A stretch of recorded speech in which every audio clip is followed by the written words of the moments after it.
So we're going to have a poetry performance this evening with Dominique Christina.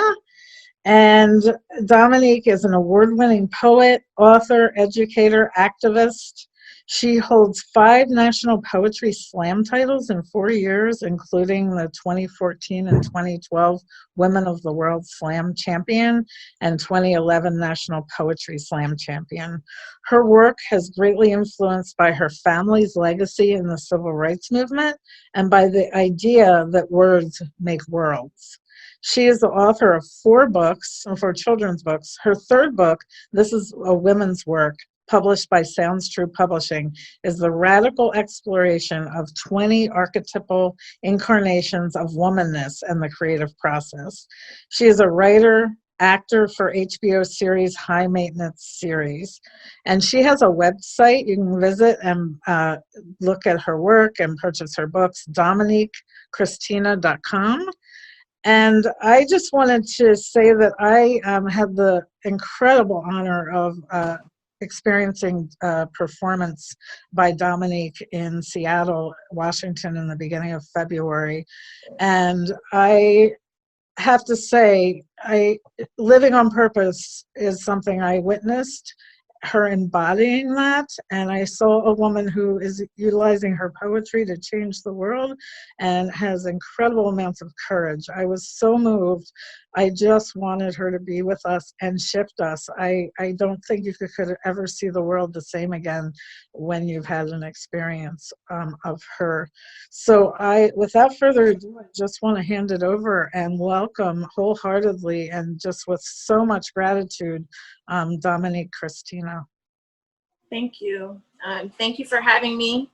I'm grateful for the opportunity to speak with you for a little while. I'm sorry we couldn't be together in real time. The world is noisy and busy and chaotic right now, and I would be lying if I, said I wasn't distracted by it, and that, I have a daughter at a protest rally right now and a niece at a protest rally in New York right now, and so I'm with you and I'm with them as well. The first poem that I'm going to read is a poem that reveals me.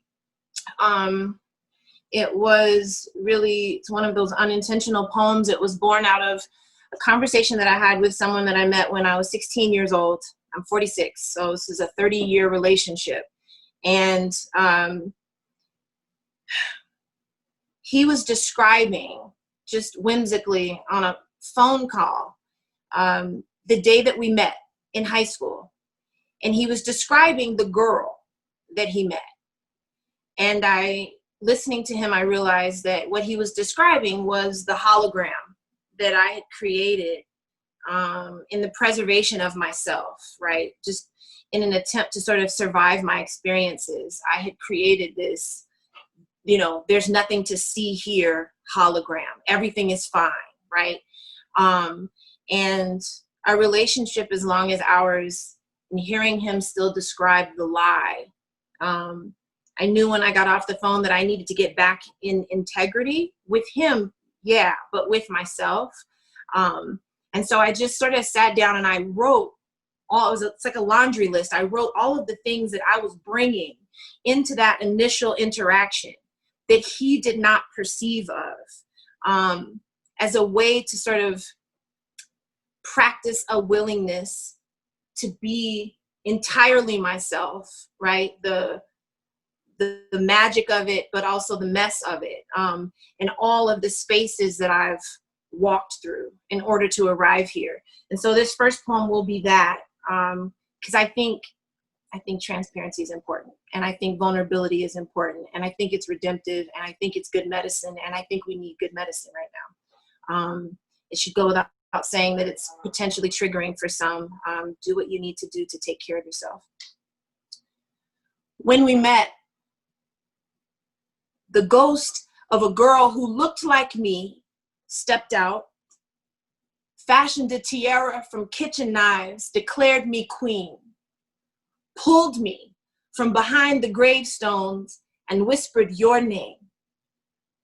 And these looted bones, this storied body emptied out of whimsy, this burned out church masquerading as girl, this split tongue, this wolf, this malarial witch walloped in curses, this torn slip, this menagerie of bruises, this locust-ridden Easter dress, this jagged constellation of wingless birds, heretical, unholy, this oozing thorn, the arsenic I almost ate.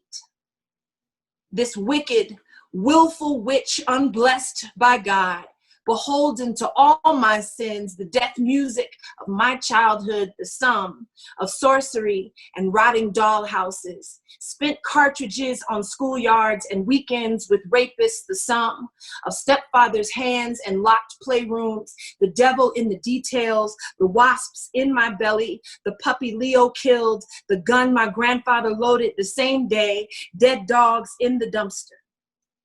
The promiscuity of everybody but me.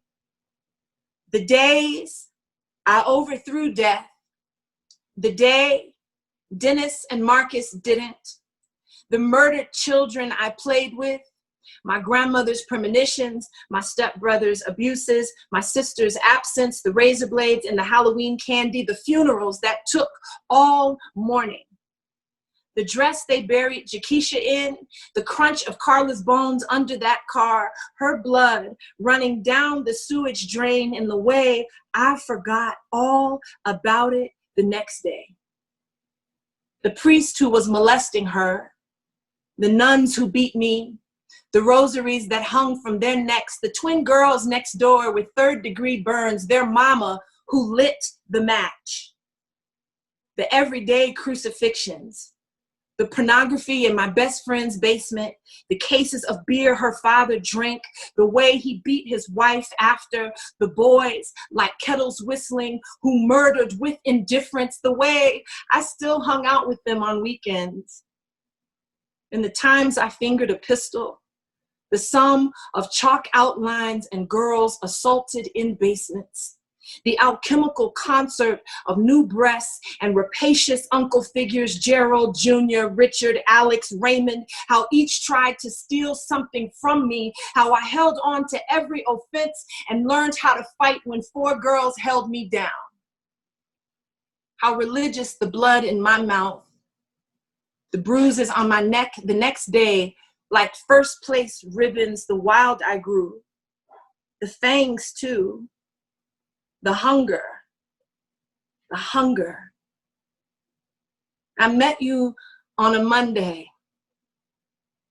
and a sudden choir of ungoverned wind, thickening to spring, banged in the back of my throat, thundered out, declared me somehow holy, somehow worthy of walking up and telling you my name. That's the first one. The second one I want to do is a poem that was originally written in 2017. A journalist with the Washington Post asked me to respond to a question. If 2017 was a poem, what would it be called? I looked at it today and realized I have the same sentiment. If anything, it's just it's grown deeper, more feral. So, the year is no poem. It won't be called anything with light inside it. It snatches milk from the mouths of infants, a lion, devouring shrines and sunlight. 2020 is a weapon, a low groan in the dark, a woman in the basement with a wire hanger and a baby no bigger than a mustard seed that she will meet as an ooze in her palms. 2020 is the lynch mob discography. Girl bodies, gay bodies, black bodies, poor bodies, no bodies, all strung up like Mardi Gras beads on Main Street. The stench does not stop the parade. That's America. 2020 is a funeral procession a lunatic's marching orders, conversion therapy, celebrity apprentice on a terrible loop. 2020 does not want to be a poem. It's the bastard child of interred bones in the Tallahatchie River, a severed spine in Baltimore, a boy's brain on the street in Ferguson, the last breath of a man in New York, traffic stops that crescendo to murder. 2020 is a dustbin stacked with protest signs and court orders, the lickety-split shudder of a nation that keeps running into its ghosts, and only the women are acquainted with being haunted. 2020 is the State House glittered now in menstrual blood, girl children baying at the dawn limp moon, oak trees decorated with braziers. 2020 is no poem. It's a pipeline trying to breach an ocean, a woman in a wheelchair at a protest rally, a tear gas canister on the steps of the Capitol. 2020 did not bring my God with it. Just hexes and hurricane winds. A democracy doomed by the wrong weather wreckage of rich men and their crucifixion fetish will all carry the cross. You better believe it. Let whatever happens be biblical then. Let the locusts come if they must. America is a murdered woman ghosting the world with her cracked levees, her burned out mosque, her shot up church, her impossible promise, her unmarked grave, and I am dumb with calling her name. Despite the yelps of history, my wobbly faith splits heaven wide open, reimagines God as mammy, starch white apron and a shotgun, baby suckling at her unremarkable breasts, pushing scripture out from the rubble, saying the battle is finally over, and me, war walloped and heaving, rummaging through debris, looking for anything that glitters. Oh, America, if that is your real name, take these bones and perform one last miracle. Take these hands and give me back my mouth. Take this mouth and give me back my feet. Take these feet and give me back my courage. Dazzle this uncaptured girl that I might live long enough to tell my children about the year I stopped beseeching God and in the trench grew my own temple. God of the in-between, God of the firing pin, God of the slaughtered lamb, God of a risen God, unspell me here. I'm singing you the hymn of my skirt. I'm burning yellow dahlias on my one good altar, not splintered with shrapnel or singed with smoke. If there is any prayer left in this world, let it be what remains of our hearts, our Colosseum hearts, and the hope that regulates the metronome of our blood machinery, the orchestral thrumming, the insistent rumble of our broken, impossible hearts, the only evidence I have ever had that mountains can be moved. Okay. I think I have time for two more. This next one is a poem I wrote actually in 2013. I was on the Gaia farm and just had a really seismic experience being there and getting to walk the land, and really it just I felt like I was communicating with everything that was growing there, and I wrote this poem after. It's called How to Meet the Mother. Walking into a field, flowering and full of itself, the earthworm circus tunneling under your feet in their dark hidden wet, the universe practicing her blue note dance, the grand mud rehearsal. In the dawn-dew limbo of early morning, hush and tiptoe, slip slide mossy green secrets, and the fickle veil of a transcendent sun hanging deliciously like a quartered orange pineapple in the eternal limbs of a wind-fresh blue whipped sky. This is the mother. You do not need a formal introduction to dance inside her body. She is the once and future holding place, the creation story, the biggest pronoun, the widest door, the deepest love. My grandfather showed me how to genuflect in the mud.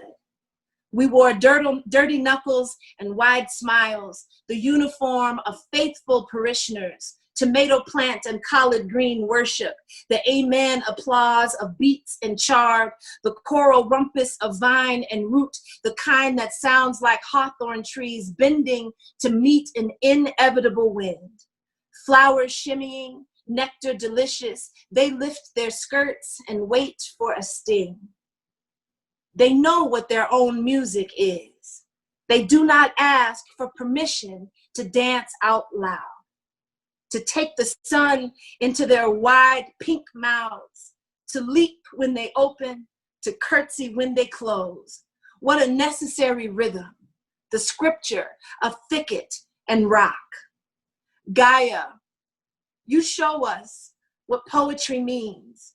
Yours is a seedling epistle of yes, a place where the wilderness gets to keep her songs, the dirt-born symphony we are born swinging our feet to. Gaia, coy mistress of morning, sweet air soliloquy in a right now heaven. How did you get so big? The super terrestrial, otherworldly algorithm of poetry and people. Gaia, you show us how to stretch our own skin, to grow with intent, to lean into our galloping want, to recognize the nectar inside, to use the raw material of possible. Gaia, we know how to live more than one life, how to aim for the air in our lungs and distill every honeyed shell to starshine, how to pull the wind over our shoulders, how to ride the night sky like children who have not forgotten their magic. And for my own heart, let me grow up to be a yellow dahlia, to dance the brush fire in my body, to celebrate the wildlife in these bones. Nothing that grows purposefully questions the sun about her offering, or the petals that open and close. Let me grow like that. Let us grow like that. Let the music of our own becoming be familiar. Let us walk right up to the words that can heal us. Stretch out our hand and say, old friend, it's been a long time. Okay, one more. I have time for one more, don't I? Do I have time for one more? Okay. Absolutely. Okay, praise poem. Because ultimately all of it is praise, right? Even in the grief and like the rage, the sorrow, the uncertainty, the fear, whatever, all of it is ultimately praise. You woke up this morning, you are a miracle. You perform miracles every day. You really do. You need to walk in knowing that. You need to say that to yourself out loud. You need to write it on your mirror. I'm so serious. You do not need to look outside of yourself for anything supernatural. You are the evidence of it. Every day you wake up, you've done something impossible. Every day that you survive, you've done something impossible. Every day that you remember a song that you love, you've done something impossible. Every day that you extend yourself to offer something to someone else, every day that you show up in the performance of your gifts, you are a miracle. And you need to walk in knowing that. So even in my grief, right, it's all praise. I know how miraculous I am. I know how impossible I am. It's all praise. So with that, for the gathered faithful, the ones whose blood moves relentlessly on, for the ones who wish to be important and the ones who know they already are, and for the ones who've craned their necks over the sharp edges of midnight, who dream their impossible lives can be fat with a sugared revolution. Oh, I know you. I know you've been keeping stars in your eyes, and I know daggers have been at your throats. I know you practice the forgetting of fear. For the ones who were never told that They are worthy of every good and perfect thing. The ones who hustle and scrap and scrape and keep their back straight. I know it ain't easy. I know how hard you try to live a life that has enough good people in it who will look you in the eye and call you by your name. I know you never meant to be so symbolic, so sacrificial. All of you, with your faith that all of this has been a rehearsal. Listen, you're not charity cases, not victims, not history's bad luck accident. So to the holding on ones, the deliberate ones, the trying ones, the soon and very soon ones, just praise. Praise your bodies and the way you woke up this morning. Praise the miracle and the mess. Praise the language you were born with and the ones you're learning. Praise the opening of the gate. Praise the child you were and the adult you are still becoming. Praise the becoming. Praise the journey. Praise the fight. Praise the wherewithal. Praise the riding of wind without asking permission. Praise the universe in your rib cage. Praise the trench that taught you about darkness, and praise the day you danced in the light. Praise the laughter that lives in your belly. Praise the gardens you can plant in your bones. Praise the bamboo your spine can become. Praise the stories you've kept and the ones you didn't. Praise. Praise your resurrection. Praise your mouth, your wide open mouth, for how confessional it is, your straight back, your unbowed head. Praise the atoms and the cells that make your body cathedral. And praise that there is so much of you left. Praise the otherworldly algorithm that is your heart. Especially that. Praise and praise and praise and praise. Because you know what? Revolution is the sound of your heart still beating. So praise. Thank you so much for having me. Thank you so much, Dominique. That was amazing. You're welcome. There you are, Lynn. Praise. Dominique, I have a question. Is that particular poem in a book somewhere? I need that poem. I need to read it regularly. Okay. I can make it available to you and you can send it to whoever wants it. Yep. Okay. That is, yes, that sounds like something I could, I'm sure other people too. So amazing. Praise you. And praise you what you're doing and your words, and for speaking things that are hard to speak and that, you know, a lot of us don't have the courage to speak, and for showing up as fully as you have. Thank you so much. You're welcome. Thank you. Yeah, lots of love to you. Thank you. You too. And there's been a lot of appreciation in the chat and really beautiful things said. There's a lot to say, and I don't want to kind of cheapen it because it's very heartfelt, but we had a lot of us in tears. So we are so delighted to welcome Robin Rose Bennett here for our keynote talk this evening.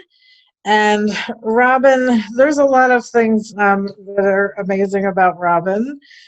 She's a storyteller, she's a writer, she's a Green Witch herbalist, and she's been offering classes in Wise Woman Healing Ways, herbal medicine, earth spirit teaching since 1986.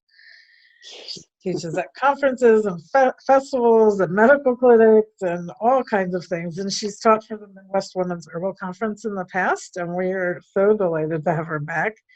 And we're excited that she'll come back next year as well. So we'll look forward to seeing her in person.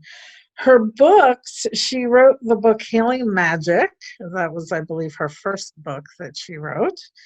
And her second book, The Gift of Healing Herbs, is a staple in my library as well as all the libraries of my students. It is an incredible resource. If you don't have a copy of that book, I highly recommend you run right out and get it, because it is over and over again a resource for common and uncommon information about plants, and particularly really highlights and underscores what Robin's going to talk about tonight, which is embodying the plants and embodying our relationship to them.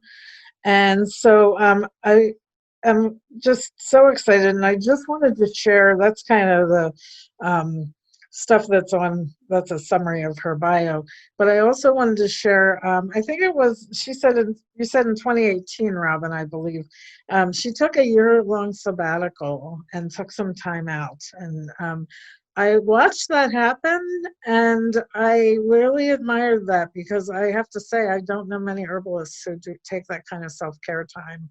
It was such a great example of something that I think when you're helping and you're giving for as many years as you have, Robin, to take that time out for yourself is a gift. No, it's first and foremost a gift to yourself, but it's a gift to other people, because I saw that and I thought, oh, I could do that. Maybe I need to do that. Yeah.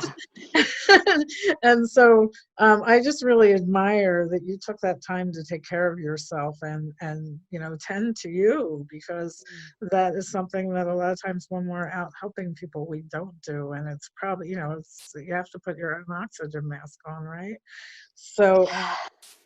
So thank you. I also wanted to mention that you can find Robin at her website, robinrosebennett.com, and also on social media and YouTube. She's quite active these days, even though she wasn't during her sabbatical. So, she really took a sabbatical for real.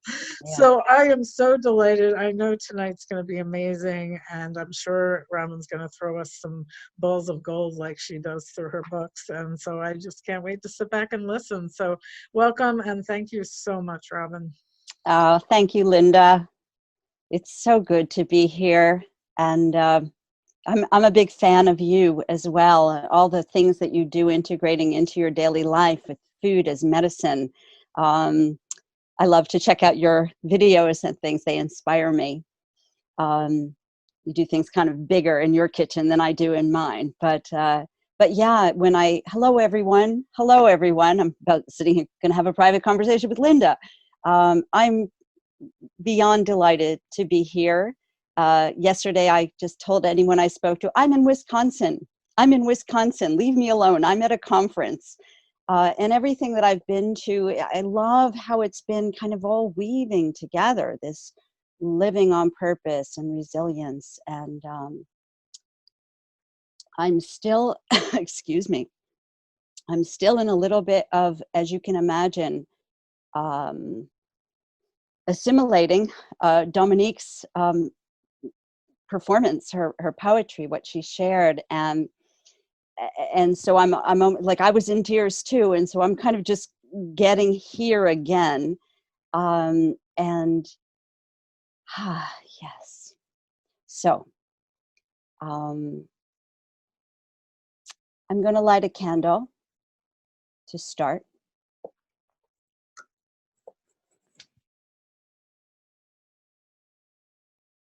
Red for the magic of our women's power. Red for our blood. And I would like to share with you, to start, a song that I wrote way back when I started. And this was part of how, no, it's not a song that I asked you to put out. This is something that one line came to me when I was just beginning, and I want to share it with you. It goes like this. The dancing women sing to me. Let us take you by the hand, lead you back to the land. Let us take you by the hand, lead you back to the land. Let us take you by the hand, lead you back to the land. Let us take you by the hand, lead you back to the land. Let us guide you. Let earth guide you. Let nature guide you. Let love guide you. The dancing women sing to us.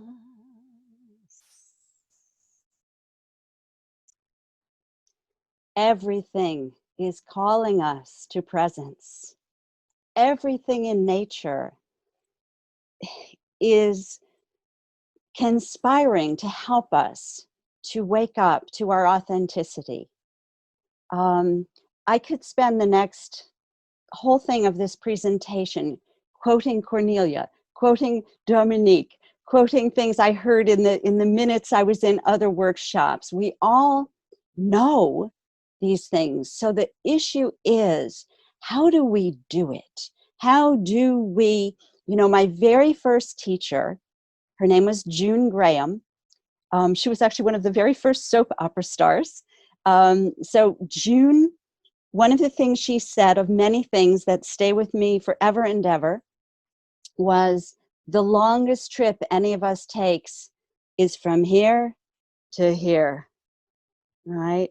And we can also add to that, right, from our intellectual knowing to our embodied knowing.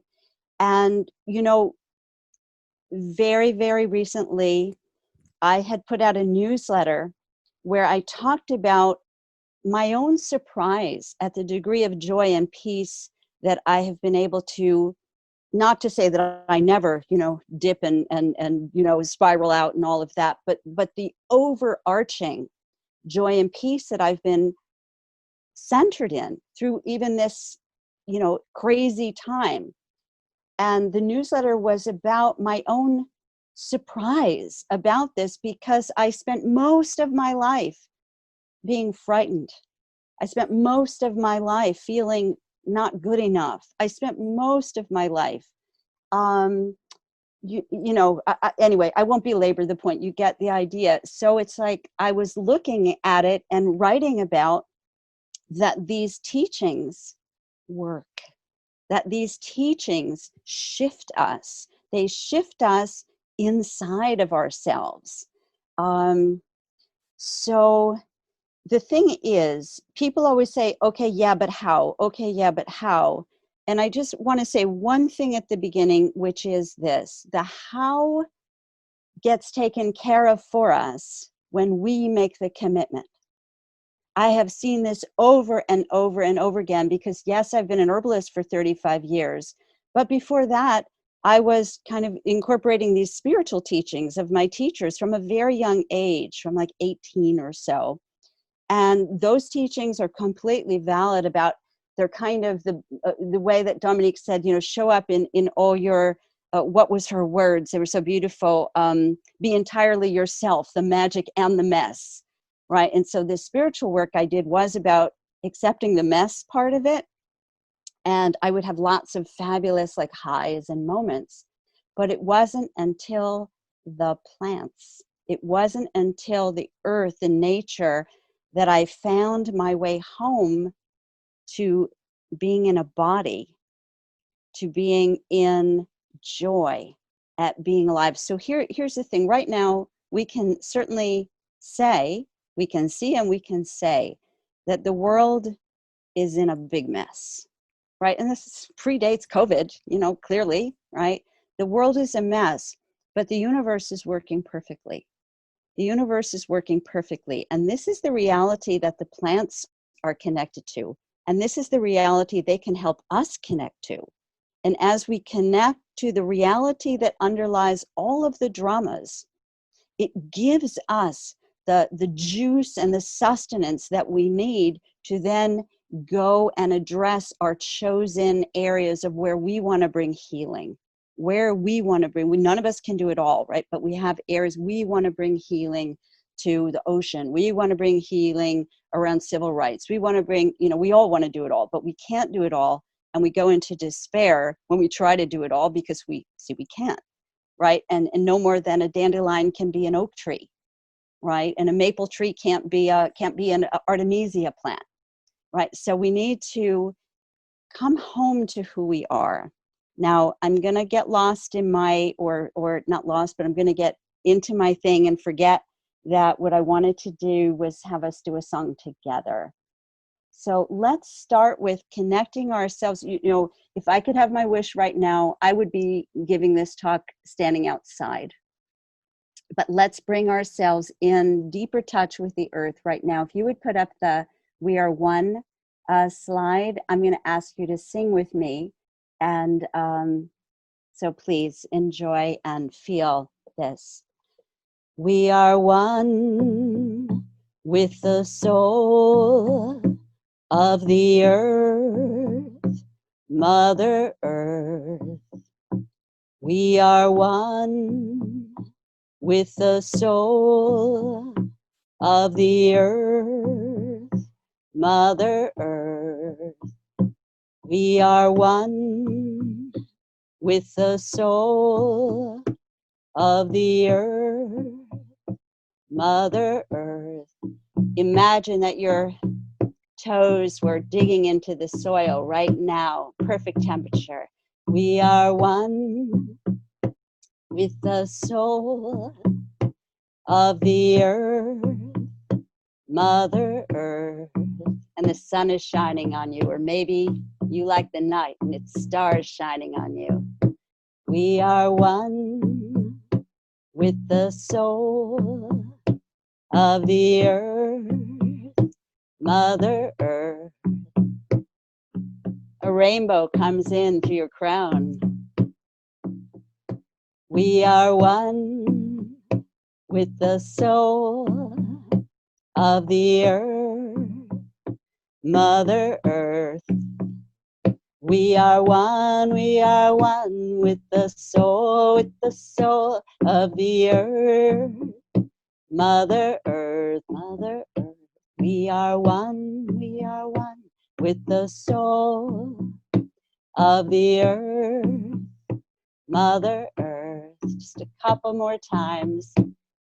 And be one. Feel how the fabric of the earth weaves with your soul.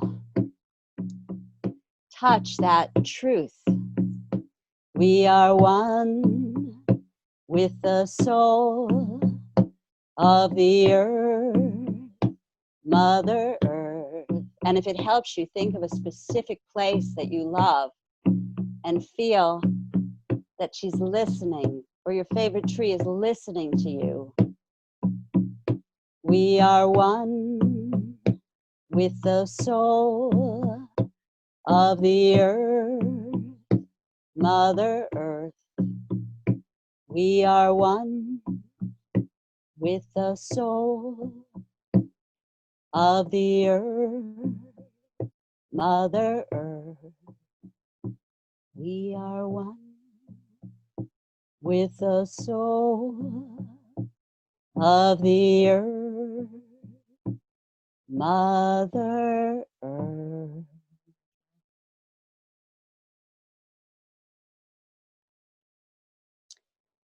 So, as we are talking about embodying the teachings of the plants in these evolutionary times that we live in, and it helps us to think of them as the evolutionary times that they are, because so much is coming at us, broadcasting at us all the news that they are apocalyptic times. And that becomes self-fulfilling prophecy, and so does these are evolutionary times, right? That becomes self-fulfilling prophecy too. And as we know, as Brooke brought in, right, we women, we are the ones who are guiding this part of the evolutionary. And we're going to bring everyone with us that we can, but nobody is going to give us permission to lead. Nobody gave Alexandria Ocasio-Cortez permission to take down the machine guy. But anyway, back to plants. I won't go off on my political soapbox, but you know, we're all in this together. There's only us, right? And plants definitely teach us. They know how to live in community. Plants know. See, here's the thing. Plants know who they are. They really know who they are. And when we take that plant into us, we're not only taking in the magnesium and the calcium and the iron, we're taking in that selfness.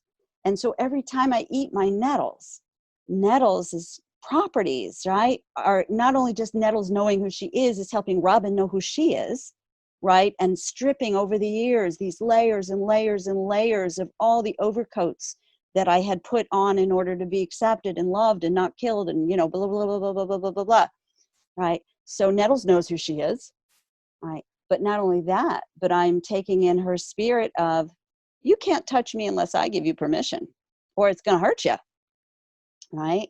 Or as the wonderful story said of the nettles, a native story by Stampedia and Someone Walking Bear, you know, said that Nettles was once pure gold, right? She was a pure gold, but everybody took, and Nettles asked Creator for help and said, I love to give, but it's too much. And not only are they all taking, the animals, the plants, everybody, but they're not even remembering to say thank you or may I. And so Creator got back 24 hours later and said, poof, you're green, you're weedy looking, and you're covered with many different acids. And now people will still be able to get nourished by you and strengthened by you and heal their lungs and their blood and their kidneys and so forth. But they won't be able to just grab you. They won't be able to just grab you and take. So when we take Nettles in, we're also taking in like this profound self-respect, right? Profound self-respect. Now, these things happen whether we're paying attention to them or not. But when we bring our conscious intention to them, hello, living on purpose, hello, Cordelia, when we bring conscious intention, our growth proceeds exponentially more quickly and more deeply and more multidimensionally. So here's something. The plants need the elements to thrive, right? The plants need I'm sorry, I'm where am I in space? I'm here virtual. Let me get grounded in reality. The plants need earth. Okay, the plants need, I'm pointing north. The plants need earth. They need the dirt. They need the nourishment that comes up from the soil. The plants need, okay, incorrect. I was pointing west. Here's north, just transparent, revealing, okay. They need the earth. They need the air, right? They need the air, right? Like dandelion seeds need air to, you know, to send the seeds off to plant new babies, right? They need fire. They need the sun, right? To help them grow up, right? Just like the soil helps them grow down. And of course, they need the water, right? They need the water. We all need the water. So part of embodying the teachings of the plants is embodying the elements, because we are made of these elements. And I have noticed that the more I deepen my daily practice of attuning myself to the elements, the more resourceful I become.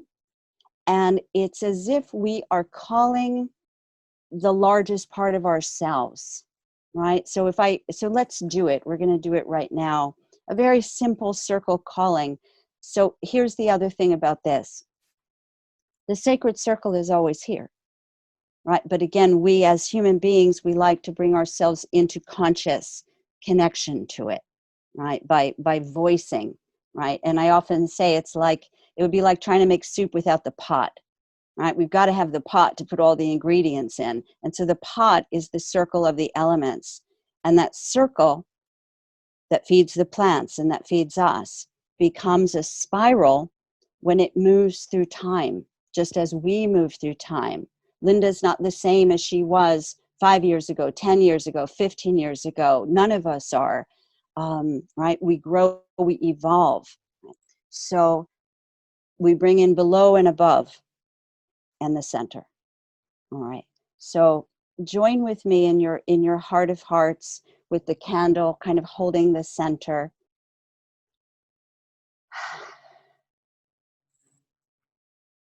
I call to the spirit of air in the east to come join us, all of us who are here, right? And we are all energy anyway. So yes, we do long to be with all our bodies in one space, but really our energy is what we've gathered together. So we invite you, air, to come and hold the east for us, to bring in the intelligence and the wisdom of light, of new beginnings like the sun that rises each day, of clarity of thought. The wingeds come to us through the east. Beloved air, you help us to rise, to be clearer, to be illuminated like the golden light of dawn. We thank you for bringing your wisdom into our circle and helping us join ourselves together across time and space. And blessed be. Beloved fire of the south, come be with us. Help us form a sacred circle of women gathered in service of life, in service of becoming authentic, becoming ever more who we are. Fire, you bring to the circle not only the obvious of passion, but you bring to the circle the wonder and curiosity that lives in the child self in each of us, that helps us say, oh, what if this could happen? What if that wonderful thing could happen? So fire of the south, you who bring in trickster coyote and bring in my beautiful sly sister fox, thank you for coming from the south and holding that intelligence, that wisdom of the blaze of the fire that keeps our hearts beating and our food digesting. Thank you for holding the south in our sacred circle this night. And blessed be. Beloved waters of the west, grandmothers, place of the goddess, place of the divine, feminine wisdom of vision, of magic, of the deep dark of our creative imaginings. Water, come into our circle and help hold the place of the west that ebbs and flows. We thank you for the gifts you give us of not only creativity, but also the gifts that come from you, water, are the gifts of compassion, the gifts of our hearts, the gifts of our tears, the gifts of our grief. Spirit of the water, you help us not only by giving us life and our love and our blessings to all the water protectors around the world, but you also help us when it's time to release. You help us trust the sunset as well as the sunrise.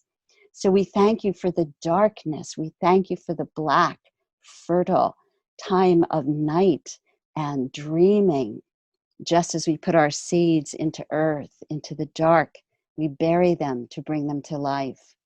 Beloved waters, place of the grandmothers, grandmothers, grandmothers, grandmothers, grandmothers, grandmothers, all the way back. Thank you for holding the West and bringing us women together into an empowering, beautiful, encouraging, and sacred awakening circle tonight. And blessed be. Beloveds of North, of Earth, thank you for bringing the strength of Earth, the resources of Earth, the abundance of Earth. Thank you for all that comes to us from you. We are one with your soul, Mother Earth. Mother Earth.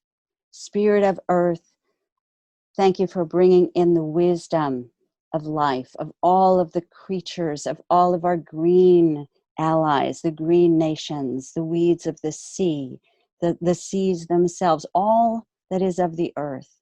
We thank you for coming in and helping us to awaken to our deepest ability to respond to what is happening on you today. And we thank you. We thank you for giving us sustenance and strength to do what is ours to do and to also help us be who we came here to be, ourselves. Beloved Earth in the North, mwah, we thank you. We welcome you. Blessed be. And I invite all of us to take a moment to feel. Do we feel the circle? We all hold it. I'm giving words, but we all hold the circle by our united intention.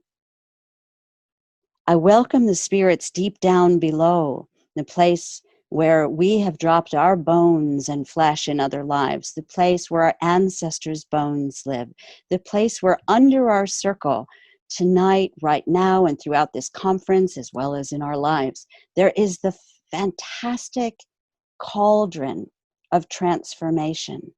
So we thank you for holding us up from underneath, all who came before, all that you have gone through to bring us to this moment of potential, of possibility, of evolutionary shifting. We thank you for all of these things, and we thank you for giving us the cauldron into which we can toss whatever we want to toss in to be transformed. Old habits of mind, old ways of relating. I'm not even going to name them, whatever they are. Sometimes you don't even have to name them. You just toss them down and say, I trust you. Help me. Help me transform this like the compost that becomes the beautiful soil for the garden to grow the new plants and flowers and herbs and vegetables. And spirits of the deep within and below, one more thing. Help us in our circle tonight to really feel the truth that underneath what we show each other, the surface of our personalities and so on, is this vastness, this vast, vast spaciousness that each of us brings to the table. Thank you for helping us to access these deeps that we carry and for holding us up. We are grateful. Blessed be. Like the plants, right? Roots down into earth.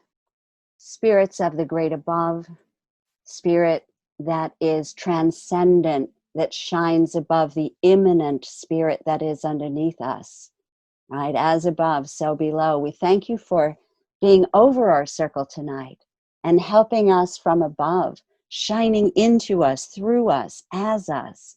Spirit of the vast cosmic ancientness that we are, thank you for coming to our circle. Thank you for helping us own that we're 14 or 15 billion years old, and we can act our age, and we can act with authority in service of what we love and hold dear.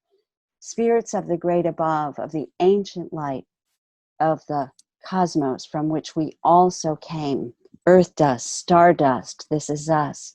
Thank you for being above our circle tonight. Thank you for being with us, for guiding us, for offering us what protection is yours to give. Spirits of above, thank you for blessing and gracing our circle tonight. Blessed be. Together, we breathe into the center of the circle, and let's do this consciously. I want you to breathe so in the center, first we welcome you, center of the circle, with great gratitude. We stand in the center, but we also hold the center inside of us. So imagine that in the center of the circle is the oneness that we all are part of and that we all create together. And outside the circle, as if we're all spokes on a great, great wheel, is us, each one so unique, each one absolutely unique. There's no other you but you, thankfully. So imagine now that you breathe in the center, the oneness, to specifically nourish your uniqueness. And then from the uniqueness of who you are, breathe it back out and support and nourish and strengthen the oneness on your exhale. Breathe in the oneness to nourish your beautiful, unique self with all your quirks and idiosyncrasies and uniqueness, wonderfulness. And then exhale, nourishing the oneness as only you can. There's no other you but you. One more time, consciously breathing in the oneness to strengthen your love of your uniqueness. Exhaling and breathing from your heart to the center. You matter. You matter. Each of us matters.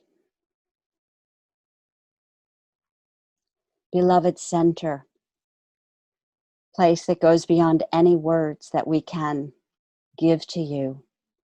We welcome you. We thank you for holding our circle from the center and giving us that which we can revolve around together. We call you love. We call you great mystery. We call you goddess. We call you God, goddess, all that is. For tonight, I welcome the circle as the womb of the goddess, pregnant with all of our becoming. Our circle is cast. Blessed be.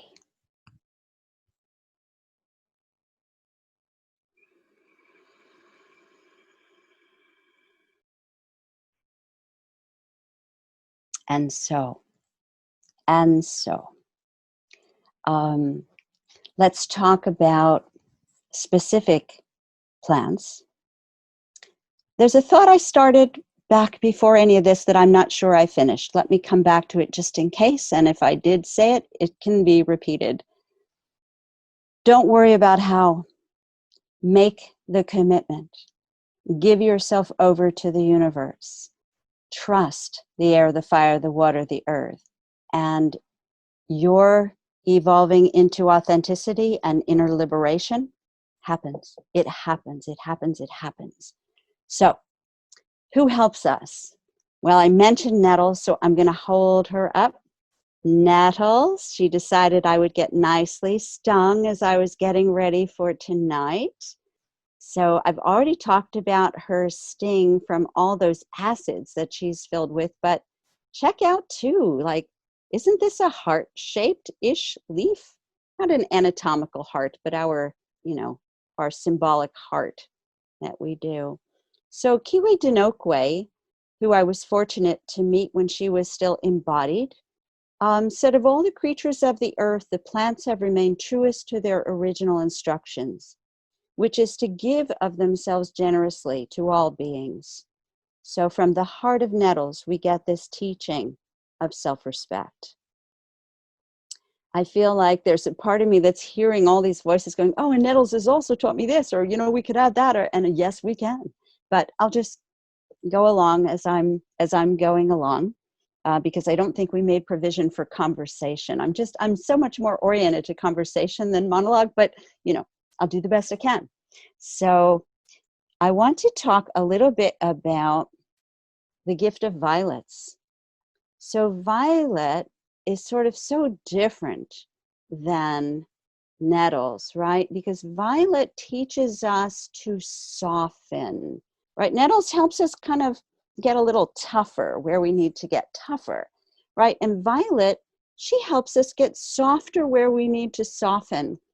And, one of the things that I think is so important is that when you are investigating, when you're committed to finding where your wounds are that have helped you to be not authentic, decide to be compassionate, decide to be kind to yourself. Otherwise, you're going to be in judgment every minute that you're discovering, and it undermines what you're discovering.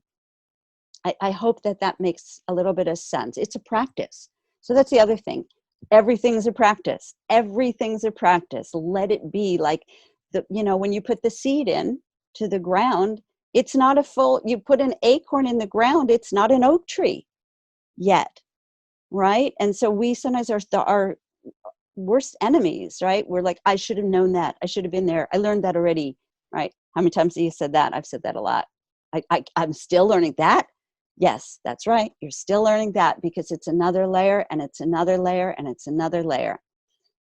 So heart-shaped violet. And another way violet talks to us too, though, is I hope you can see this well. I'm going to hold it up really close. She unfurls her heart as she's ready. She always has this little kind of curl the inward to the heart, right? And so, there's a teaching here about don't lay your heart on the table for just anybody, right? If there's somebody who's going to walk on it, that's the time you want to stay with that little, right? I mean, So here's the thing. Stephen Levine, a wonderful teacher about death and dying, which is, of course, a teacher of life and living, said, I don't remember, I'll paraphrase it.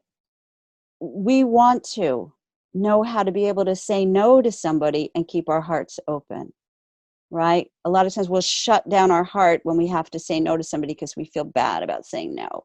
But so Violet teaches us the subtleties and the nuances of heart opening. I hope that makes sense to you, right? There's the wide open times, right? You're with people you feel really safe and trusting. But see, even here, there's that little curl inward. But Violet is the one who helps us melt the armor that we put around our hearts because we didn't feel safe to reveal them, or that we put around our wackiness, or we put around our sexuality, or we put around our whatever it is, right? Whatever we covered up because we didn't feel safe enough. So the thing is, what I find that the plants help us do is they help us decide that we're going to create the safety. We're going to create when we're going to decide when we're ready, not wait for the perfect conditions, right? And not wait for anybody to give us permission. That's something women must get over. Because people who have power that are invested in dominating with it as opposed to sharing with it and creating together with it, they don't want to give it up. They're not going to give you it because you ask for it. No, you have to take it. So, I also want to say, you know, we have all this cultural crap around, like if I admire somebody, I'm supposed to be like them, right? That's not necessarily so. If you admire somebody, think about it. A lot of times it's because they're daring to be who they are. So let that inspiration be the daring to be who you are, not to try to be, you know, try to be some celebrity you admire or someone in your life you admire. You know, when I was little, my mother was a very outgoing Leo diva, and I thought I was supposed to grow up and be her. And so I spent a lot of years undermining my own way of walking in the world. And it doesn't serve us. But again, we have, you know, as Cordelia was talking about so brilliantly last night, right? We have the messages of society, and we need to look at what we internalize, right? Like, for example, with the sabbatical, that was scary on beyond the levels that are obvious, like, oh my goddess, what if I, you know, I can't afford this. This is crazy. What am I thinking? What if everyone forgets me because I'm gone, and then my work that I've built my whole adult life falls to pieces, right? Those are sort of the obvious fears. But the other fears were more subtle, like, how dare I? Who am I, you know, to do this? What right do I have? And so there's this thinking that, and I was shocked at how supported I was. I was shocked at how people, you know, it's like such a beautiful shock. I was so shocked at the level of, thank you for showing us what self-care looks like, that I received from so many quarters, and I'm still receiving. Thank you, Linda. So, and for me, it was health insurance, right? I haven't had health insurance since I had a job. And so for me, that was health insurance. No guarantees in life, right? But that was the feeling I had. So where am I? Internalized, so society teaching. So the plants have no problem. They have none of this, right? They have none of this. So when we think about that acorn, right, there's this wonderful word Jean Houston introduced the world to, or me anyway, entelechy. It is the entelechy of an acorn to grow into an oak tree. What does this mean? It means it's like this inner blueprint, this inner, an inner divine thing to grow into. We all have our entelechy. We can do it in any number of ways, right? We can do it as a mother or a garbage collector or a beach bum or whatever. It's not what you're doing, but the entelechy is of your being. and we're never truly happy. That's not the word. The word is joyful. We're never truly in a state of our natural joy without two things. One is being who we are, even if who we are is like, right now I'm totally confused, I don't know who I am. That's being who you are in that moment. And the other is knowing what we're connected to, is knowing who we're connected to, who and what, right? And so here again, we have the elements. We can ground in deepening the relationship. Am I really comfortable with fire, but super uncomfortable with water, or subtly uncomfortable with water? Where do I need to develop and grow this relationship?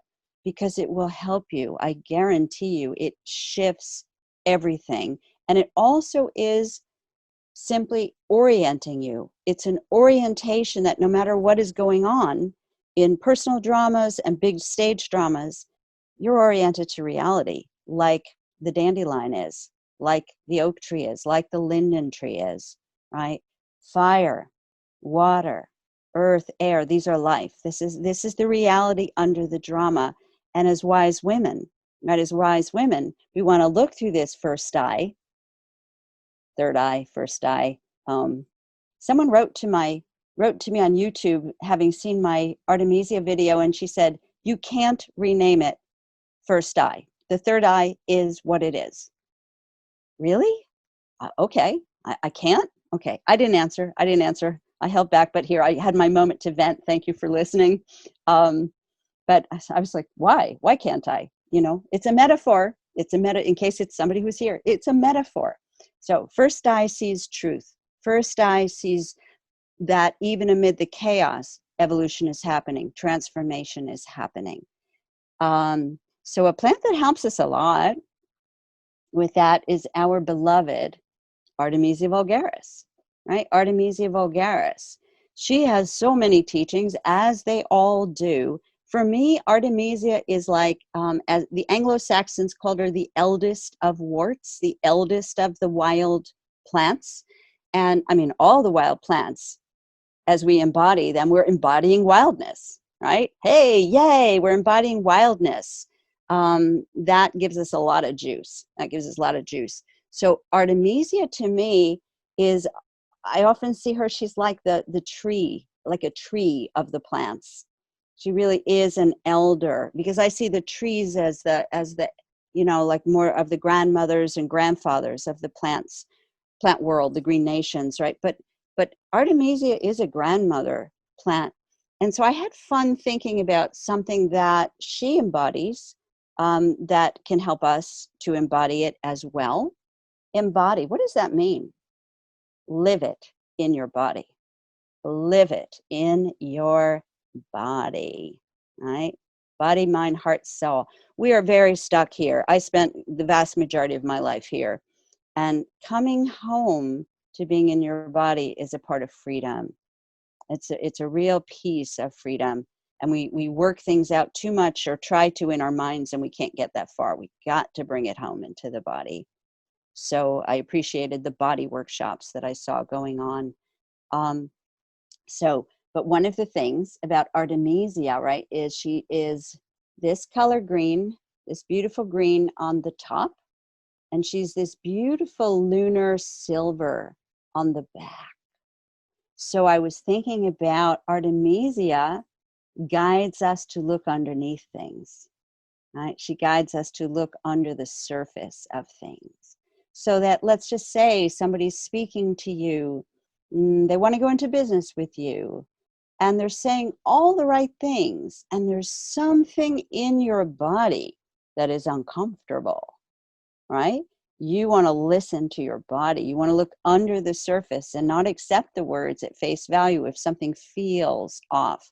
So Artemisia also, as a lot of you no doubt know, but I don't know how many people are here who are really new to plants, this is the plant for opening your intuition. This is an amazing plant for helping you to see through the eyes of your inner wisdom. Whether you're drinking her or eating the tops in your food, or taking a ritual moon bath in her, or burning her, smoking her. I call her the intoxicant that helps you remember. This isn't a good intoxicant when you want to you need to just blot out, right? We all have those times too. But this is the intoxicant that helps you remember. It's, excuse me, interesting. I have found some people get really uncomfortable with Artemisia. So they, like they'll have dreams that are revealing things they don't want to remember, right? They don't want to know. So that's just something to know about Artemisia vulgaris. And she is not the same as Artemisia absinthium, wormwood, or Artemisia annua, sweet Annie, or Artemisia dracunculus, which I just love to say that name. That's tarragon. Artemisia annua, by the way, is the one that has been in the news because they're, what country was it? Somebody, I know some of you know, some country, was it in Malaysia? I'm sorry, I don't remember. But anyway, it's in the news as a plant that has been effective for people infected with COVID. As many of our plants are helping people enormously. I have seen quite a number of people who have healed without hospitalization. And so Artemisia. I wanted to, so also in terms of embodying the teachings of the plants, we decide what we want to do. Do we want to sit with the plant? Do we want to ingest the plant? Do we want to smoke the plant? Do we want to, hang it over our bed or put it on our altar, right? So, and it's not like an either or. It's one of the great things that the wise woman tradition really awoke in me was the wisdom of the both and that it's not a this or that. And we live in a world that's this or that, this or that, this or that. And so part of the wisdom and the peacemaking and the justice making that we can bring into it as we embody the soul of the earth through the plant medicines and our community, which is priceless, is this both and thinking. Whenever I find myself endlessly struggling to make a decision, I will often realize either there's a third option I haven't considered, or I need to do something to incorporate both, right? It's this either or is this kind of crazy making teaching that we have in our culture. So, I went outside earlier today. There's a really ancient oak tree that is about maybe, 5 minutes drive from my house behind a church. And it is so magnificent that, wow, I'm just like, how lucky am I? I live with a forest at my backyard, but this tree, because it's just been allowed, and when I think of what this tree has witnessed. So I have been to the tree numerous times since the pandemic started, asking for wisdom, asking for insights. And I want to share with you that the first thing that this beautiful grandfather oak shared with me was smudge more, burn herbs more to clear energy. And we are all women who, we take in a lot and we are empathetic and we feel things. Yes, yes, yes. I know if I could look at you, you'd be nodding. Maybe I can look at you, and I forgot to put that on my view. Hang on, can I see you? Hang on a second. I want to see more of you. Oh my goodness, it's just ever so much better. Hi. Okay, this feels completely different. Hi, Robin. Hi. Oh, way better. Okay. All right. Now I'm so excited I forgot what I was saying, but I'll get it. Oak, the oak tree. She said smudge more. And I thought about it, and I hadn't been smudging that much, so it really helps, especially if you listen to the news or you're at a protest, right? we have to find another word for protest, because I learned from Caroline Casey that basically means like from the testes, right? From the testicles. So we women need to, I don't know, we need to pro-ova or something, but we'll come up with it. Maybe not tonight, but we'll come up with that. And Oak said the second time I went, and it took a while, right? Everything's a practice, right? So I'm standing with my back to the tree, breathing and quieting my thinking mind, and kind of wanting something to come in, and you kind of have to wait, right, until you're not wanting it so much and you're just making a space for it. And here's what I heard: joy is medicine. Joy is medicine. I was like, oh, wow, joy is medicine. Here's another one of those cultural things we can get into. How can I feel joy with what's going on in the world? How can I feel joy when this is happening to people? How can I feel joy when the oceans, you name it, right? I was that person for the longest time. And I'll tell you what, I spent sometimes months menstruating. I couldn't process the way I would feel the energy coming in of everything that was grievous, that was going on. And so I've had to learn, and I'm still learning. I am still learning. So joy is medicine. If I feel joy, it's not taking away from, if I feel pain for someone, it's not helping their pain, right? But if I feel joy, it gives me juice to decide what I'm going to do, right? I'm going to become involved with stopping the spraying in my town. We got a 1-year moratorium so far, right? They said we couldn't do it. We did it. The guy who got fracking banned in, state after state, they said, you can't do it. You can't fight these people. 7 years later, 7 years of dedication, fracking is banned in how many states, how many countries? So we need to be comfortable with process and adapt. So plants teach. You know what? I made a little list. So I don't want to not say. Plants embody presence, adaptability, generosity, beauty, community, healing, and much more. Okay, but that's a lot, right? All the things that make life worth living, right? All the things that really are joy medicine. So speaking of adaptability, right, and evolution, here's 2 specific things I noticed. One was over the years, I've noticed that the magnificent ginkgo biloba is like now ginkgo biloba, triloba, quadriloba. I haven't seen a pentaloba yet, but I see lots of leaves that are 3 and 4 lobed. Never saw that before, not ever, like in years and years and years, and now I'm seeing it. So I think back to a meditation I did many years ago. Some of you read about it in Healing Magic, where I was in Central Park because I spent my first 10 years as a Green Witch in New York City. Hey, thank you, Lauren. And I had my back to a ginkgo biloba tree, and the ginkgo tree said to me when I made space for it, I wait here in my ancient form to awaken the parts of your brain that have never been used before. Right? When you get a real plant communication, it never leaves you.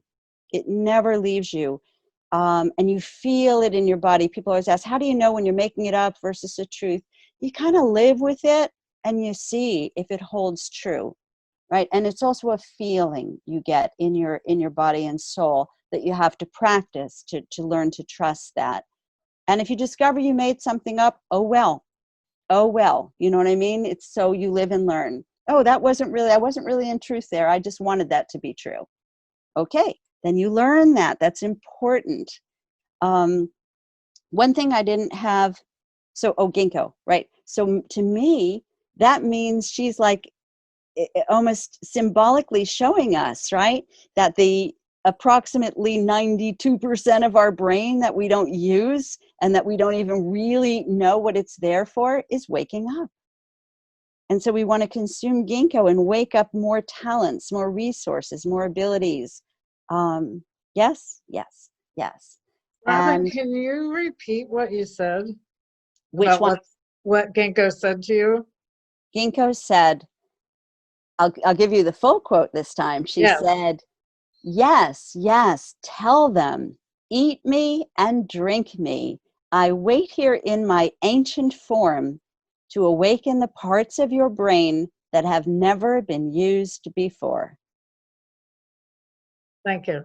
Thanks for asking. So this is an evolutionary plant, right? There's an intention here. And when you think about it, Ginkgo biloba, right, the oldest flowering plant on Mother Earth, right, that's in the same form, 200 million years old. Not the oldest flowering, not the oldest tree, but the oldest flowering tree on the earth, is for forever until fairly recently, I'll make up a number, let's say 30 years ago, people only used the nuts. That only the food part of ginkgo was used, right? Especially where she's native in China, right? And also around Asia. And then all at the same time, Chinese herbalists, Western herbalists, everybody started getting this thought to check out the leaves. Lo and behold, they oxygenate the lungs, they oxygenate the brain, right? They've got all this physical medicine for us. So I believe, right? And this is not like an absolute truth. This is just, I believe that she sent the message out into the ethers, like, it's time for me, I can help you.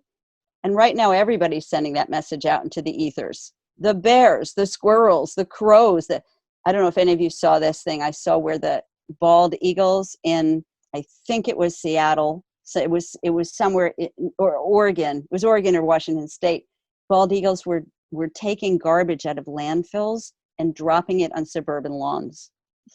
I'm sorry, but that's just a priceless metaphor. Yeah, that was my feeling, Lauren. So everything, and again, I'll quote Caroline Casey because she has this beautiful, positive way with words. And if you don't know her work, Caroline is a visionary astrologer and a political activist who's had a show for 1 million years on KPFA, on public radio, called the Visionary Activist Radio Show. And she's just got this beautiful, uplifting way of looking at the most difficult things, right? Because again, joy medicine, she's really good at that. And so she says everything is cahooting with us to awaken us, everything. And I love this idea. So we are cahooting now. This is a co-cahooting session. And of course, if we were physically present with each other, we'd be back and forthing and in between classes and all of this. But as much as I'm tired of screens and stuff, I'm so grateful. I'm so grateful that we can, and I feel this. I hope you do too. Okay, so that was ginkgo biloba. And the other one I wanted to share with you, this was insane. I'm giving okay, first of all, it's insane. I have my little phone and I'm doing a virtual weed walk for my apprentices, right? Because we're about to do a plant ally meditation. And some of them have never even been. So anyway, so I'm showing them the plants. And, the plants, one thing that wasn't on my list of the plants, what the plants embody is, or maybe it was, no, it wasn't, is process. Process. We tend to be very impatient and dismissive of process.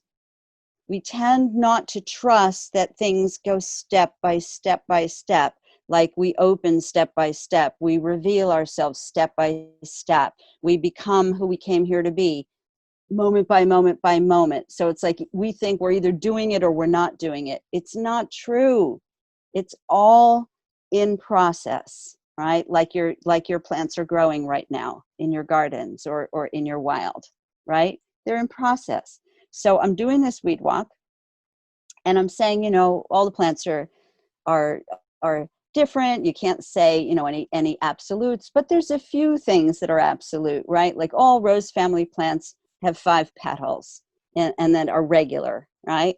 So you know what happened, right? The very next thing, I bend down to a cinquefoil plant, cinquefoil, 5-leaf in French, cinquefoil plant, member of the rose family, and I'm showing them the 5 petals. And I go 1, 2, 3, 4, 5, 6.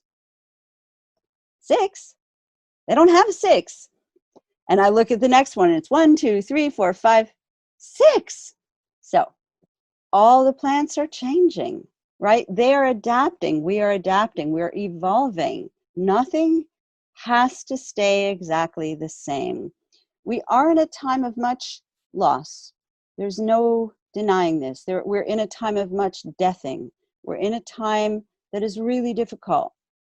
And nature, and in our love of the plants and trees are our guides into how to be rooted, be centered, have our hearts be so full of joy in living that that joy can hold the grief, can hold the anger, can hold the, you know, all of the difficult emotions that we have, and then yet still have the wherewithal to address our chosen issues. I don't want to say to fight our chosen battles, because I am really working to not use military language. I don't say things trigger me.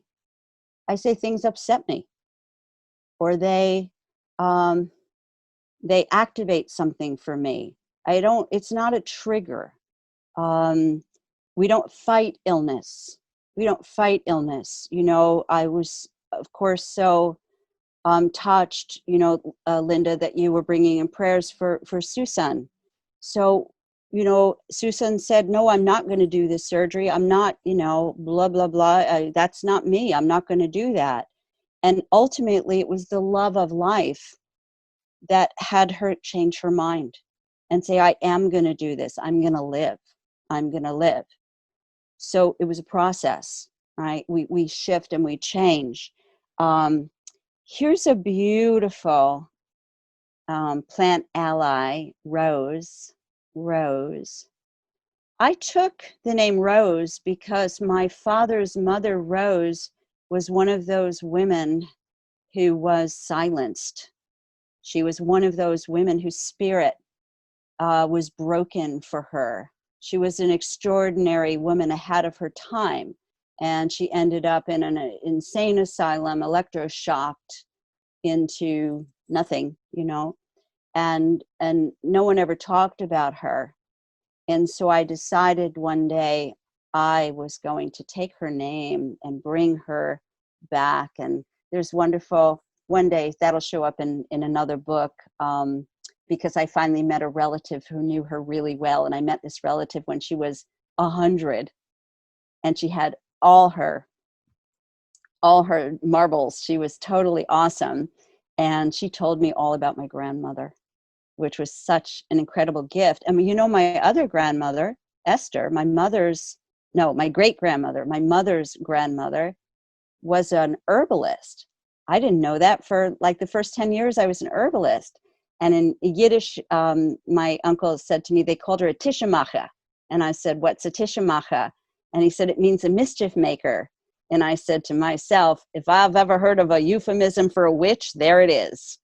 So I realized I have a physical line as well as a spiritual line of wise green witches. Yay, yay. So Rose, so for my grandmother Rose, here we are bringing forth tradition of women speaking our truth and not getting silenced and not getting shut out or down. Yes, yes, yes. It was very healing, by the way, for the relative that I connected with. I said, so here I am. I'm Rosie's granddaughter. Listen to what I'm doing. Let me tell you about me. Let me tell you about my brother. Her legacy lives on. Though we lost her, you know, her legacy lives on. So that was healing for her. Everything you heal in yourself heals others.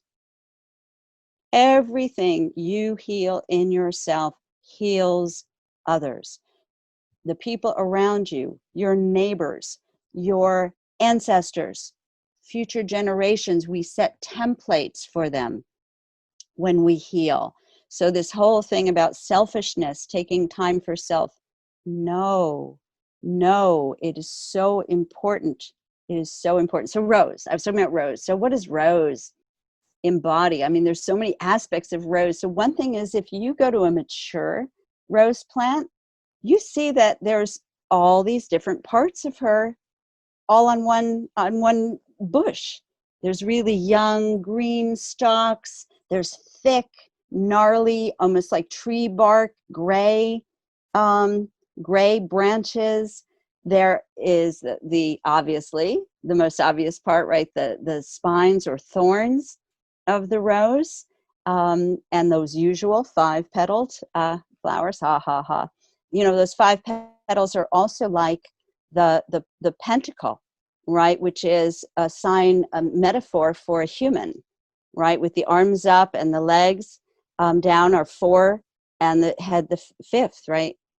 Right. So we have that in that whole rose family. But what Rose is amazingly gifted at is helping us to open our hearts to another's perspective. So this would be a good plant to put in the water at all public meetings, all public arguments, governments, etc., houses. So how does she do that? I have no idea, but I've seen it happen so beautifully, so frequently. I feel confident telling you that if you're in a one of those head-to-heads with someone you love and you cannot hear what the other person is saying, why that is important to you, that doesn't matter to me, and they can't hear what's important to you, or whatever your version is, right? Drink some rose together.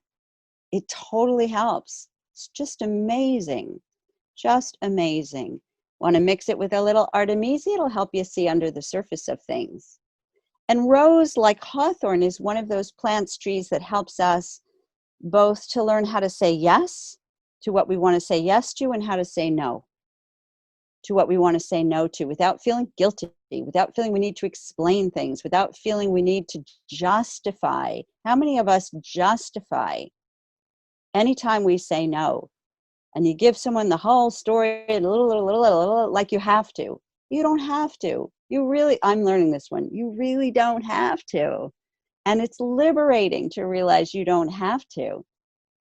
It's your choice. It's your choice, just as it's your choice to say yes. To say yes to someone else, or in this case, I'm thinking about what do you say yes to yourself about? What do you say yes to yourself? So I want to tell you a little story. So I'll just share, one of my favorite ways to use Rose is also to put her flowers in honey. Such a beautiful medicine, rose honey. If any of you make rose petal jelly, that's my new favorite dessert, is take a slab of feta cheese, put some rose jelly on it, and a little squirt of lemon. Oh, awesome. Okay, so now I want to tell you a very tiny story. I bought some pink carnations, or I like to say I rescued them from the grocery store. And I had them in a vase, for however long, a few days, and they were beautiful. And then one morning I woke up and they were pretty much withered and dry. And so I was going to compost them. And then I had this thought. And what I did instead was these tall flowers, I cut them like about that tall. And I put them in a little pretty liqueur glass, right? And so the water didn't have as far to travel to the, because I saw there were some buds on it. I cut like maybe 10 stalks and put it in the little glass. And by that night, I had these beautiful open flowers. And I was thinking that lasted for like another week. So I was thinking about this metaphorically, because I'm a writer and I think metaphorically, always symbolically. I was thinking what I had done for them, these cut flowers, was bring them closer to the source. is bring them closer to the source. And when they were closer to the source, they didn't have to work so hard. These buds that would otherwise not have blossomed, blossomed. So we're going to do a little breakout thing. And what I want you to, you know what, I'll tell you what, I'm going to take you there really briefly in meditation right now, just to tell you this piece of it, and then you'll get in your groups and share with each other what you come up with. But the subject is, you know, how are you in touch with the source? Whatever that means to you. Okay, so just close your eyes a minute. All right, and if you don't want to, don't, but otherwise. So plants are always in touch with source, not the source. Plants are always in touch with source, right? With source nourishment. When were you deeply in touch with source? When were you deeply in touch with source? What had you done, or what had happened in your life that helped you experience that helped you be present how you were when you were fed by source? And so my question to you is, are you going there? Do you have ways to go regularly to source and come back refreshed? And if not, it's time to, you know, if not, why not? And if not now, when?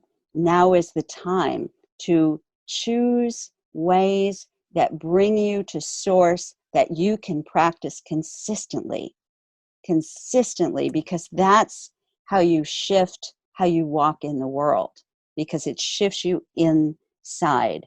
So to say one other piece about this, source is always nourishing us. Always, just as source is always nourishing the plants, right? Whether it's gray and foggy, or it's bright sun, or it's pouring rain, or even if, you know, a storm has torn the tree out of the ground and it goes, you know, into the compost, it's still being nourished by source. So all we have to do, and this is true of all of this, and really of all the teachings I've heard so far in the conference, is we need to create space for it. We need to create space as if our lives depended upon it, because they do. So I'd love for you in the group to share either something you want to commit to that you've been wanting to commit to. That's a practice that you know really helps you. You know, it could be putting your bare feet on the earth for 5 minutes every single day, or it could be, I'm not gonna, you know, I'm not trying to tell you what to do. It could be maybe you need to sing every day, or maybe you need to meditate every day. So share with each other, because we don't have as many people as we thought we would. There's time for you to share both, if you like. You know, what was the last time that you felt connected to source, and what helped that happen, and what is it you would like to do, right, in your daily life to do this, to connect to source just like the plants do. We are one with the soul of the earth, Mother Earth. We are one with the soul of the earth, Mother Earth. We are one with the soul of the earth, Mother Earth. We are one with the soul of the earth, Mother Earth. We are one with the soul of the earth, Mother Earth. We are one with the soul of the earth, Mother Earth. We are one with the soul of the earth, Mother Earth. We are one with the soul of the earth, Mother Earth. We are one with the soul of the earth, Mother Earth. We are one with the soul of the earth, Mother Earth. We are one with the soul of the earth, Mother Earth. We are one with the soul of the earth, Mother Earth. We are one with the soul of the earth, Mother Earth. We are one with the soul of the earth, Mother Earth. We are one with the soul of the earth, Mother Earth. Welcome back, Robin. Thank you. Welcome back to everybody too. I hope that was helpful. Now I'm just taking a minute to look at all the people Victoria. I'm looking at all the people. Hey, hi. Okay, this is fun. Sorry, I'll get back on point. Ashley, everybody, hello. All right, back on point. That was lovely, Robin. Excellent. Thank you for some feedback. I appreciate that.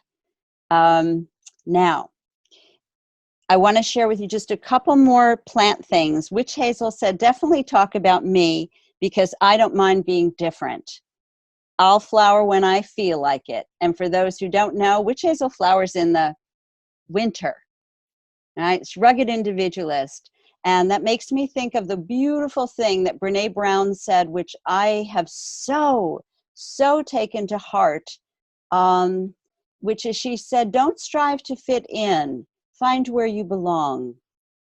Don't strive to fit in. So Witch Hazel she knows where she belongs. And a million years ago in meditation with my apprentices, we all got a version of the same message, which is, I help you know how to be yourself in community. Like not give yourself up thinking you have to be like everyone else in that community to be part of that community.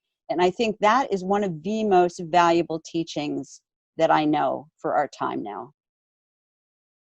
Okay, is it do weird things when I switch around to look at different people, or are you still just seeing me? We just see you. We see Fine. you. Okay, awesome. I'm just kind of saying hello to different people. All right, so that's Witch Hazel. If we need to know like how to be in community without losing ourselves or feeling we have to be different, she's a great ally to connect to in any way you like, internally, hanging with her, growing her, whatever works for you. And then I want to talk now I'm talking fast because they told me I didn't have a lot of time and I got into some side stories, but I hope you liked them. All right, or that they meant something to you. All right, give me a sec. Okay. Beautiful white pine. White pine teaches us about flexibility. Her trunk is really, really solid and strong. So we need to know what's essential and what can be, allowed to fall during the storm. She teaches us that. She teaches us flexibility. She teaches us soft soothingness because it really feels good if you've never stroked your face or anywhere else you want to stroke with a pine spray. And white pine teaches us about community because her needles come in packets of 5. Her needles come in packets of 5, and it's like the 5, digits on our hand that work together to do whatever beautiful things our hands can do, and or to symbolize, right, being in community with others. We can create things that none of us can do alone. And, a lot of us herbal people are eccentric lone wolves. And this is the time when we just can't indulge that. We must join together in community. I mean, everybody who comes to me says, I don't even know why I'm joining your group. I don't join groups. I'm like, yeah, join the crowd.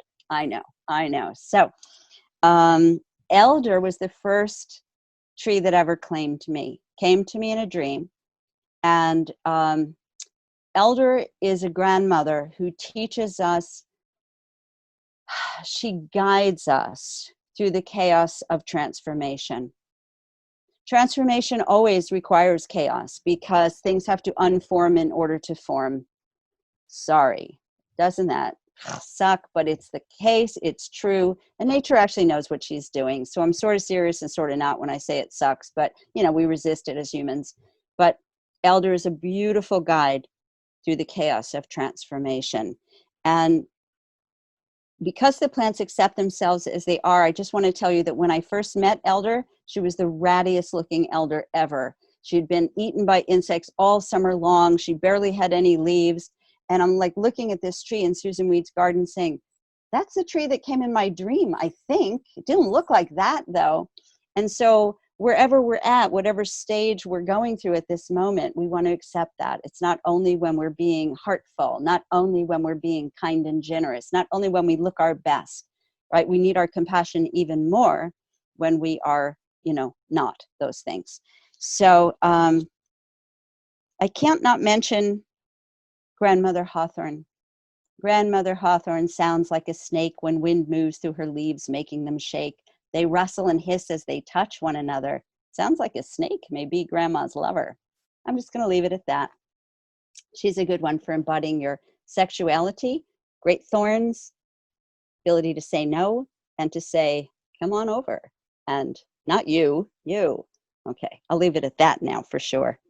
Plants help us to hold our ground.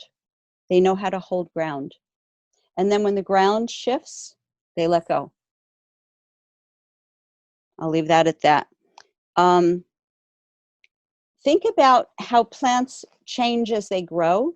Like if you look at a motherwort plant, her bottom leaves will look like a palm type of leaf, and her top leaves will look like a skinny little thread.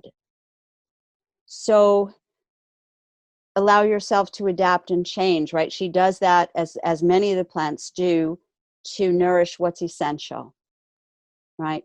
Teach us to nourish what's essential. Let go of the inessential to nourish what's essential.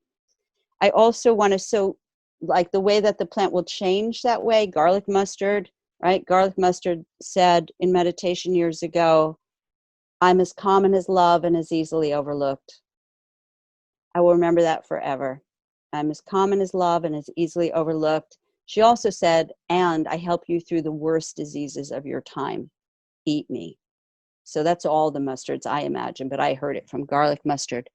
So if you quote me, you're quoting her. But the thing about the leaves changing, I just want to say this, that is a good metaphor for me to say to you, allow yourself to change.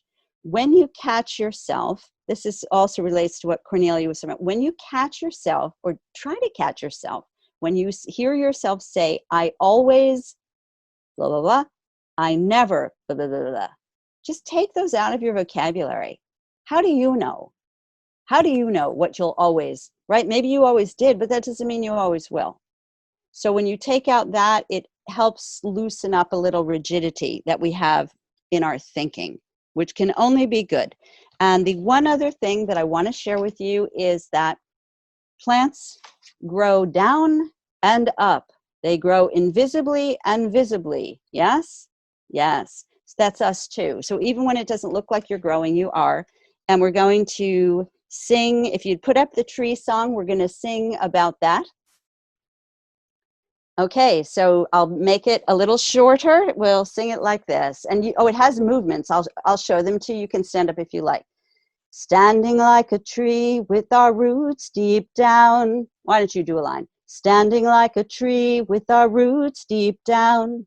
Our branches wide and open. Our branches wide and open. Come down the rain.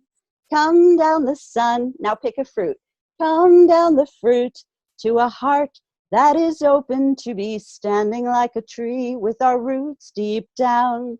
standing like a tree with our roots deep down, our branches wide and open. Come down the rain, come down the sun, come down the fruit to a heart that is open to be standing like a tree with our roots deep down. I got to do it 3 times for magic. Standing like a tree with our roots deep down, our branches wide and open. Come down the rain, come down the sun, come down the fruit to a heart that is open to be standing like a tree with our roots deep down. So our love and gratitude, because we called the container, we'll release it. Our love and gratitude to the spirit of the center, to the great love that passes all understanding. Our love and gratitude to you, spirits above. Thank you for guiding us and lighting the way from overhead. Blessed be. Spirits of the deep within place, thank you for holding us up from underneath the circle. Thank you for reminding us of all that lives under the surface of us and of life. Thank you. Blessed be. Spirit of the earth in the north, we thank you for holding circle for us, bringing your gifts to help us connect across time and space. Blessed be. Beloved waters of the west, we thank you for being with us, for holding the west of our sacred circle tonight. Blessed be. Spirit of the fire in the south, we thank you for holding the circle from the south and bringing the love and curiosity of fire to our circle. Blessed be. Spirit of the air in the east, thank you for joining us. Thank you for bringing in the light and the air, the breath of life and the dawn of illumination through the east gate. Blessed be. And what we say is our circle is now open yet unbroken. May any healing and blessings of the circle go out beyond our circle to benefit anyone who's open to receive them. And may the peace of the goddess live now and always in your heart and bring that circle into yourself. You always walk within it. So our circle is open yet unbroken. Merry meet, merry part, and merry meet again. Merry meet, merry part, and merry meet again. Merry meet, merry part, and merry meet again. Blessed be. Blessed be, Robin. Thank you. So much love to all of you. And thank you, team. Yay, support team. Couldn't do it without you. Yay. And Yeah, participants, thank you. thank Okay. you, Robin. Lovely. Thank you. I'm so glad.